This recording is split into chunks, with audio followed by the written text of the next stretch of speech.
Langsung kita beri kesempatan kepada Pak Abdul Khoir. Bagaimana catatan penegakan hukum di Indonesia dan juga demokrasi? Saya mau teruskan yang tadi yang belum tuntas itu. Seseorang mengkritik seseorang, dikatakan orang itu tidak mengerti, tidak paham Pancasila, itu bukan delik. Kita ini negara hukum, mengacu hukum positif. Undang-Undang 24 tahun 2009 itu tentang bendera, bahasa, lambang negara, lagu kebangsaan. Pancasila itu ideologi, falsafah, filosofi Grundslag.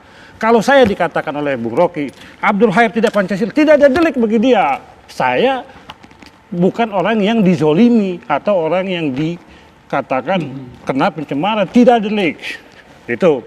Nah, kalau dikatakan bagaimana sistem penegakan hukum saat ini, belum berjalan dengan baik, bahkan di level yang terendah. Mengapa penegakan hukum itu mengacu ke aksiologi? Aksiologi hukum kita itu kepastian hukum yang adil, kesamaan kedudukan di muka hukum. Itu tertulis secara jelas, pasal 28 D ayat 1. Nah, sekarang itu tidak ada, belum berjalan. Begitupun demokrasi, hak asasi manusia, persekusi, kriminalisasi, itu demikian beragam. Contoh kasusnya yang paling mencolok apa, Pak Abdul Khoir? Meluas. Contoh kasus yang paling mencolok di tahun 2019 ini menurut Anda? Banyak pihak yang dianggap lawan politik, atau yang terhubung dengan lawan politik, atau yang mengkritisi kebijakan pemerintah, itu dikriminalisasi. Contoh yang paling besar, itu Habib Rizik. Dia mengatakan sesuatu dengan sistemnya, itu forum internum, bagian dari hak asasi manusia. Kebebasan berpendapat yang diakui oleh HAM, yang diakui oleh undang-undang pelarangan terhadap diskriminasi ras etnis, dan diakui, dijamin oleh konstitusi, oleh hukum internasional. Tetapi Habib Rizik apa yang didapatkan ketika dia berlawanan pendapat? Diasingkan dengan pencengkalan terselubung. Ini jelas kebijakan pemerintah melanggengkan kekuasaan itu dengan pendekatan hukum. Hukum itu menjadi alat kekuasaan untuk menindas. Memang hukum itu membutuhkan kekuasaan. Tanpa ada kekuasaan ada langan-langan.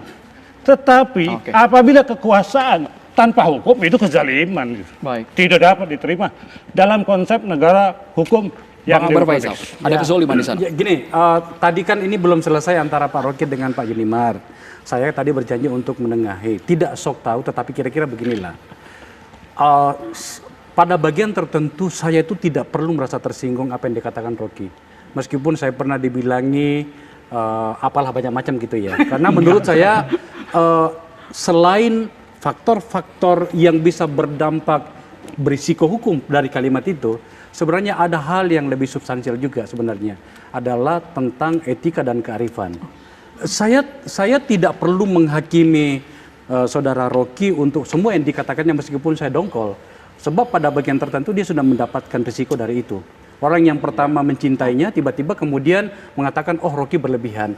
Kita jangan beranggapan bahwa orang yang mendengarkan narasi apapun yang keluar dari mulut kita itu menerima apa adanya. Ada risiko-risiko dari situ. Ya, harus mampu mempertanggungjawabkan. Iya, maka kemudian saya lebih tertarik untuk masuk pada tema hari ini yang mengatakan tentang catatan hukum dan demokrasi. Saya tertarik soal itu. Kalau Anda bertanya, bagaimana penanganan hukum dan demokrasi sepanjang 2019? Kita jangan lihat presidennya ya.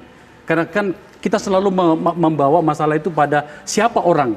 Bahwa dia adalah presiden tertinggi Pak Jokowi, iya. Tetapi kan sebenarnya demokrasi itu tidak hanya ditentukan oleh dia. Tapi menyambung tadi pernyataan Pak Abdul Khoir, lawan-lawan politik dikriminalisasi. Saya tidak perlu menanggapi Pak Khoir. Karena dari lembaganya saja kan kita sudah tahu apa yang menjadi apa. Loh, jangan dikaitkan ke lembaga dong, Bang. Oke, tentu saja jangan dong. Saya hanya di sini sebagai akademisi. Paham. Seolah-olah HRS Center itu adalah tidak memberikan kontribusi kepada bangsa dan negara ini hanya sebagai lawan politik yang seperti ini kan. Tapi saya tidak perlu menanggapinya. Beliau memperjuangkan apa yang menjadi concernnya, itu hak dia. Tapi sebenarnya saya ingin mengatakan gini, hari ini sebenarnya harusnya kita konsen pada apa yang menjadi problem hukum dan demokrasi kita. Saya mencatat misalnya, saya orang partai politik, tapi saya tidak cukup tidak perlu terlalu berlebihan untuk memasang harga bahwa hari ini memang parpol kita bermasalah kok. Hasil penelitian saya, karena saya kebetulan ngambil kajian tentang oligarki, hasil penelitian saya, peran parpol hari ini sungguh-sungguh sangat mengkhawatirkan. Dalam hal pemilu legislatif tahun 2019 ini, itu saya temukan yang langsung oligarki kekuasaan pada tingkat lokal 147 anggota DPR yang ada sekarang di parlemen itu adalah langsung produk dari oligarki kekuasaan yang berkuasa di situ.